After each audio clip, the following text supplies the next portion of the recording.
વૃદ્ધિના પરિણામે માપન થતું સામર્થ્ય એ વિકાસ છે. વિકાસની આ વ્યાખ્યાને સમજાવતું ઉદાહરણ કયું છે? સાચો જવાબ આવશે ઓપ્શન બી. સ્નાયુની વૃદ્ધિ થતાં બાળક સાયકલની બ્રેક મારતા શીખે છે. મનોવિજ્ઞાનમાં વૃદ્ધિ એટલે શરીરના અંગોના કદ કે વજનમાં થતો ફેરફાર છે, જ્યારે વિકાસ એટલે તે અંગોના કાર્ય કરવાની ક્ષમતામાં સુધારો થવો. તો અહીં સ્નાયુઓ મજબૂત થયા એ શું છે? એ વૃદ્ધિ છે. એના કારણે સાયકલની બ્રેક મારતા શીખે છે બાળક, એ વિકાસ છે. બાળક જે વિસ્તારમાં રહે છે ત્યાંની આબોહવાની તેના વિકાસ પર જોવા મળતી અસરને વાતાવરણની અસર કહેવાય છે.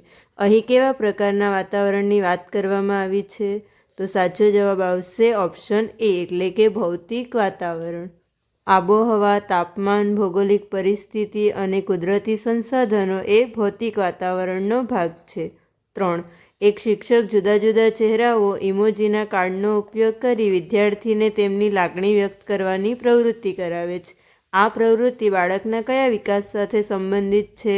તો આન્સર આવશે બી. સાંવેગિક વિકાસ એટલે કે ઇમોશનલ ડેવલપમેન્ટ. સાંવેગિક એટલે લાગણીઓ કે ઇમોશન્સ સાથે જોડાયેલું હોય તે. તેથી સાચો આન્સર આવશે સાંવેગિક વિકાસ.